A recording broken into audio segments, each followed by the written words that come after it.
तो पिछले एपिसोड में टैन्यू और फान के बीच में फाइट शुरू हो गई थी। अब टैन्यू सोचने लगता है अगर यहाँ पर डस्ट नहीं होता फिर मैं तो इसका सामना ही नहीं कर पाता। इस पर फान कहता है कि तुमने ऐसा कैसे कर लिया, मुझे तो लगता है शायद एक्स्ट्रा टाइम की वजह से हुआ होगा। इसके बाद फान टैन्यू से कहता है कि आज तुम्हारी जिंदगी का आखिरी दिन होने वाला है और फिर अपना वेपन लेने के बाद टैन्यू को मारने के लिए बिल्कुल तैयार हो जाता है। लेकिन अब टैन्यू भी उसकी अगली चाल के बारे में जान गया था, इसलिए फान जैसे ही इसके ऊपर अटैक करने आता है टैन्यू होंगमेंग क्रॉसिंग टेक्निक का यूज करता है और फान के अटैक से पहले ही इस जगह से हट जाता है, जिसकी वजह से फान के इस खतरनाक अटैक से टैन्यू को कुछ भी नहीं होता। लेकिन इसके बाद फान टैन्यू के ऊपर और भी ज्यादा गुस्सा हो जाता है क्योंकि टैन्यू बहुत आसानी से इसके अटैक से बच गया था। इसके बाद वो टैन्यू पर अपनी स्टार पावर से अटैक करने जाता है, लेकिन अब टैन्यू भी वाइंड पावर का यूज करने लगा था, जिसे देखने के बाद फान के पसीने छूटने लगते हैं क्योंकि वो टेक्निक बहुत ही पावरफुल लग रही थी। और अब टैन्यू फान के सामने एक डेविल फेस को रख देता है। फिर टैन्यू इसे अपने हाथों से कंट्रोल करता है और फान के ऊपर हमला शुरू कर देता है। अब यह देखते ही फान भी इसका सामना करने के लिए तैयार हो जाता है और फिर वो स्टार पावर का यूज करता है, जिसके सामने टैन्यू का अटैक फेल होता हुआ नजर आता है और फान को लगता है उसने बहुत आसानी से टैन्यू के अटैक को रोक दिया। लेकिन असल में फान के अटैक से इसका कुछ भी नहीं हुआ था और यह पता चलते ही फान हैरान हो जाता है। तभी अचानक से टैन्यू अपने इस पावर से फान पर हमला कर देता है। इसके बाद फान भी इसका सामना करता है, लेकिन असल में यह पावर बहुत ही खतरनाक थी, जिसे देखने के बाद लड़की की हालत खराब हो जाती है। तभी फान अपनी फुल पावर का यूज कर देता है, जिसके बाद इनके आपस में टकराने से चारों तरफ खतरनाक पावर रिलीज होने लगते हैं। अब यह देखते ही फान अपने साथ वाले लड़की को केयरफुल हो जाने के लिए कहता है, नहीं तो इस अटैक से उसकी जान भी जा सकती है। यह सुनकर लड़की यहाँ से दूर चली जाती है, लेकिन दूसरी ओर फान की कंडीशन थोड़ी सी खराब हो गई थी, जिसे देखने के बाद लड़की इसके लिए परेशान होने लगती है। फिर टैन्यू फान के सामने आता है और कहता है कि आज तुम्हें बचने का कोई भी चांस नहीं मिल पाएगा क्योंकि मैंने तुम्हें मारने का डिसाइड कर लिया है। यह सुनकर फान हंसने लगता है और टैन्यू से कहने लगता है कि तुम केवल एक एक्रोबेटिक स्टूडेंट हो, फिर भी तुम्हें लगता है कि तुम्हारे पास मुझे टक्कर देने की पावर है, लेकिन अफसोस तुम्हारा सबसे पावरफुल डीमन भी मुझे कुछ नहीं कर पाया। यह सुनकर टैन्यू कहता है अगर ऐसी बात है तो उसके लिए सॉरी। और इसके बाद टैन्यू इसे अपनी लाइटनिंग पावर दिखाने लगता है, जो सच में काफी खतरनाक और पावरफुल लग रहा था, जिसे देख लड़की तो काफी डर जाती है। फिर हम देखते हैं कि टैन्यू की लाइटनिंग पावर बहुत से स्पिरिट में चेंज हो गई थी और अब टैन्यू फान के ऊपर हमला शुरू कर देता है। अब इसका सामना करते ही फान चीखने चिल्लाने लगता है क्योंकि इसका सामना करने में उसे काफी दर्द हो रहा था, लेकिन टैन्यू अभी भी नहीं रुकता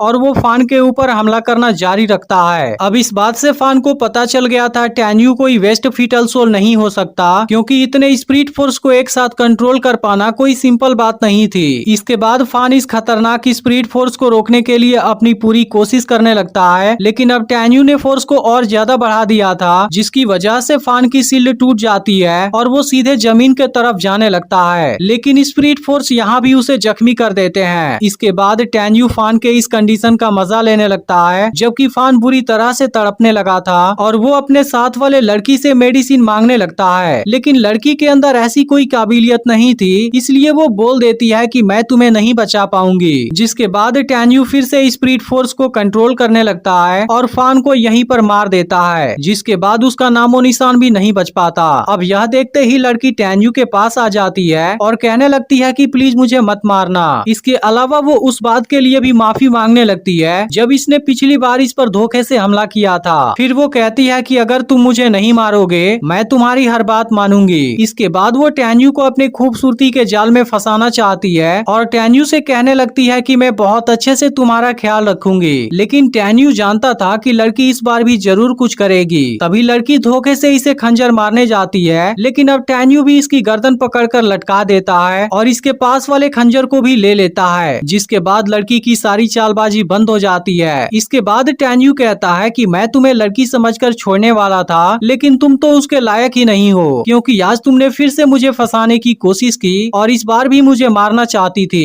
इसके बाद टैन्यू लड़की को यहाँ से नीचे फेंक देता है और खंजर को भी उसी तरफ मार देता है। फिर कहता है कि म्यूरोंग होंग किसी दिन मैं इस बात का हिसाब जरूर लूंगा। इसके बाद टैन्यू यहाँ से निकल जाता है और एपिसोड यहीं पर एंड हो जाता है। अब इसका अगला एपिसोड मंडे को रिलीज होगा, लेकिन अगर आपने इसका पिछला पार्ट मिस मिस कर दिया हो फिर लेफ्ट वाली वीडियो जरूर देख लेना और चैनल को भी सब्सक्राइब करके नोटिफिकेशन को ऑल पर जरूर सेट कर देना।